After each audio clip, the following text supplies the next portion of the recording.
तुमच्या आयुष्यमान कार्डमध्ये नेमके किती पैसे आहे हे तुम्ही आता तुमच्या व्हॉट्सअपवरून बघू शकतात.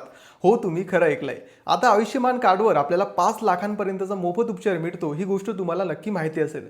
परंतु आपल्या आयुष्यमान कार्डमध्ये नेमके आता किती पैसे आहे हे बघण्यासाठी फक्त तुम्हाला हा नंबर तुमच्या मोबाईलमध्ये सेव्ह करायचा आहे. आता हा नंबर सेव्ह केल्यावर व्हॉट्सअपवर तुम्हाला या नंबरवरती हाय मेसेज करायचा आहे. आता हाय मेसेज केल्यावर आयुष्यमान कार्डच्या सर्व सर्व्हिसेस तुम्हाला इथं बघायला मिळणार आहे. यामध्येच तुम्हाला दुसऱ्या क्रमांकावर वॉलेट बॅलन्स नावाचे एक ऑप्शन बघायला मिळणार आहे. हे तुम्हाला सिलेक्ट करायचं आहे. आता हे सिलेक्ट केल्यावर इथं तुम्हाला तुमचं राज्य निवडावं लागणार आहे आणि नंतर इथं तुम्हाला आभा नंबर आणि आधार नंबर असे 2 ऑप्शन बघायला मिळणार आहे. यामधील तुम्हाला आधार नंबर हे ऑप्शन सिलेक्ट करायचं आहे आणि खाली तुम्हाला तुमचा आधार क्रमांक टाकायचा आहे. आता आधार क्रमांक टाकल्यावर व्हॅलिडेट OTP या ऑप्शनवर तुम्हाला क्लिक करावं लागणार आहे. आता तुमच्या आधार कार्डशी लिंक असलेल्या मोबाईलवर एक OTP येणार आहे.